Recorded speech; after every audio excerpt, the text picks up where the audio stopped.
El otro Trump, de Robert Cleveland, el único presidente que volvió a la Casa Blanca tras perder unas elecciones. No es el primero de la historia de Estados Unidos en tener un mandato no consecutivo. Entre las 46 presidencias que ha habido en Estados Unidos, varias fueron ejercidas en mandatos consecutivos. Franklin D. Roosevelt, por ejemplo, gobernó durante 3 periodos y quizás hubiera seguido al mando del país durante varios años más si no hubiera muerto a los 3 meses de comenzar su cuarto mandato. En 1951, se ratificó la 22 enmienda a la Constitución estadounidense, que establece un límite de 2 mandatos para la presidencia. A partir de ahí, otros políticos ejercieron el cargo en 2 mandatos seguidos, como Dwight Eisenhower, Ronald Reagan, Bill Clinton, George W. Bush y Barack Obama. Donald Trump volverá en enero a la Casa Blanca después de haber salido de allí hace 4 años. Trump fue el 45º presidente estadounidense en el período de 2017 a 2021.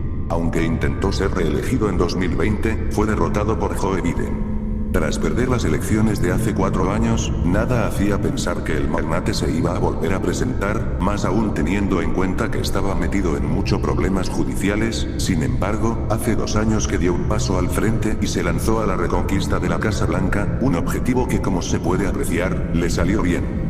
No parecía que tuviera muchas opciones, sin embargo, al empresario se le abrieron las aguas cuando Joe Biden empezó a demostrar signos de que la edad le mermaba en exceso, lo que dio a Trump alas para conseguirlo, hasta que Biden acabó por dejar de lado la campaña y dio paso a Kamala Harris, quien recortó mucha distancia e hizo soñar a los demócratas, pero no fue suficiente. El Partido Republicano ganó incluso en el voto popular, lo que sirve de muestra de la superioridad mostrada.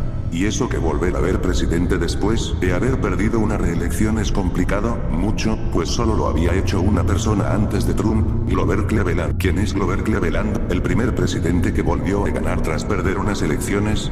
Nacido en Nueva Jersey en 1837, Cleveland fue uno de 9 hijos de un ministro presbiteriano.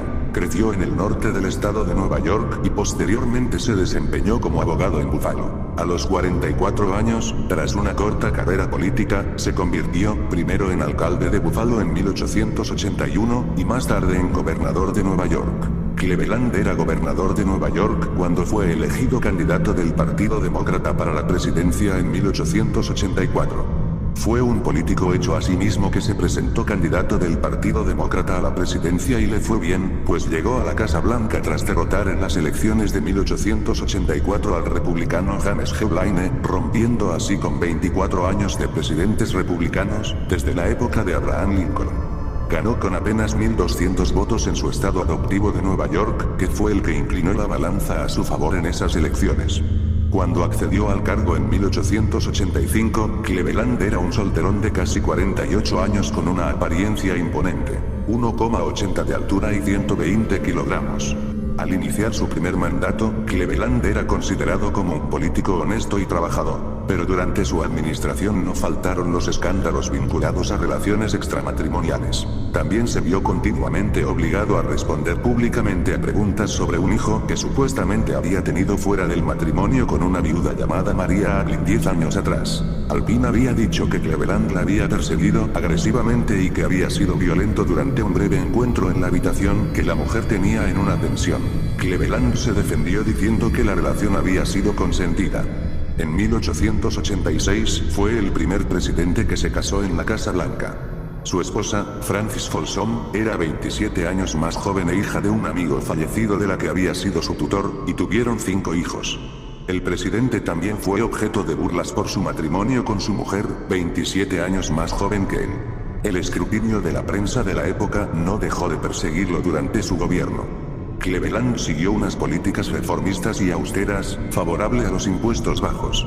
Grover era contrario a los aranceles elevados, por elevar los precios y perjudicar al consumidor, todo lo contrario que los republicanos de la época, que los defendían para proteger a los productores locales. Una derrota injusta y una revancha clara. De hecho, este debate sobre los aranceles marcó la siguiente campaña electoral, en la que se enfrentó al republicano Benjamin Harrison. Y no le fue bien, pues Cleveland ganó en 1888 en número de votos totales, pero en el recuento de los votos electorales de cada estado, perdió frente por 233 a 168 frente a Harrison, que se convirtió en presidente. Y tras eso, Cleveland se retiró de la primera línea política y se dedicó a trabajar como abogado en Nueva York. A pesar de la derrota, Cleveland le dijo a su base que tal vez había perdido esa batalla, pero no la guerra. Declaró que era una derrota temporal y prometió que volvería. Y 4 años después, Cleveland decidió volver a presentarse en las elecciones contra Harrison en 1892, para tratar de arreglar lo que pasó durante el mandato del presidente republicano, cuando salieron adelante leyes para subir los aranceles y acuñar plata, mientras que Cleveland era partidario del patrón oro. Esta vez se tomó la revancha y ganó por 277 votos electorales a 145, un amplio margen, consumando su regreso a la Casa Blanca en 1893. Como explica el profesor Adam Smith, de la Universidad de Oxford, quizás fue su joven e influyente esposa Frances la que lo inspiró a volver a buscar la presidencia. Se cuenta que Frances le dijo al mayordomo de la Casa Blanca que dejara todo exactamente como estaba porque ellos volverían en 4 años, dice. Pero lo que realmente hizo que Cleveland regresara a la política fueron las elecciones de medio término en 1890, que fueron un tsunami azul, con los demócratas arrasando con 86 escaños para ganar el control de la Cámara Baja. El discurso de Cleveland en su campaña fue muy parecido al de algunos candidatos de la era moderna. El de que todas las cosas en el país habían ido de mal en peor desde que él había salido de la oficina oval 4 años antes, y que había que renovar la nación y regresarla a su grandeza. Al final Cleveland ganó nuevamente las elecciones, y lo hizo de forma muy similar a la primera elección, con un margen estrecho, ganando el voto del colegio electoral. El mayor desafío que enfrentó en su segundo mandato, que no tuvo que enfrentar en su primer mandato, fue la economía, explica el profesor Smith. Cleveland y sus simpatizantes interpretaron esas elecciones como una reivindicación de sus políticas que apoyaban el patrón oro y los bajos aranceles, explica Adam Smith. Además, Cleveland, a pesar de haber sido derrotado, siguió siendo muy popular entre su base demócrata, así que cuando llegaron las elecciones de 1892, en cuanto se supo que tenía intenciones de presentarse otra vez, los otros candidatos potenciales se retiraron y él volvió a ganar fácilmente la candidatura demócrata. En 1893, había una severa depresión económica que condujo a un enorme desempleo y un fuerte malestar laboral, como muestra la famosa huelga de la fábrica ferrocarriles Pullman en Illinois. Cleveland respondió a ese malestar de forma brutal. Envió al ejército a acabar con el paro, provocando el antagonismo del naciente movimiento de los trabajadores y de muchos dentro de su propio partido, agrega Adam Smith. Cuando terminaron los 4 años de su segundo período presidencial, Cleveland era enormemente impopular. Aún así, pudo haber buscado un tercer mandato, pero optó por retirarse en 1896. En cambio, Donald Trump no tendrá esa opción en 2028. La enmienda 22 de la Constitución estadounidense solo permite ejercer 2 mandatos, ya sean consecutivos o no. Cuando dejó la Casa Blanca, Grover Cleveland se desempeñó como miembro del Consejo de Administración de la Universidad de Princeton, pero en 1907 enfermó gravemente y murió un año después a los 71 años. Regresos fallidos. Aparte de Cleveland, 4 presidentes intentaron volver a la Casa Blanca tras perder unas elecciones, pero sin éxito. Martin Van Buren, tras perder en 1840, no logró que los demócratas lo nominaron en 1844 y se presentó por otro partido en 1848.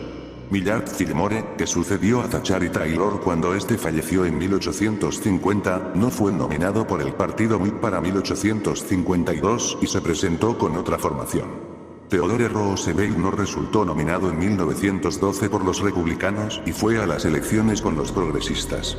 Finalmente, Herbert Hoover, que perdió en 1932 e intentó ser candidato republicano en 1936 y 1940, sin conseguirlo.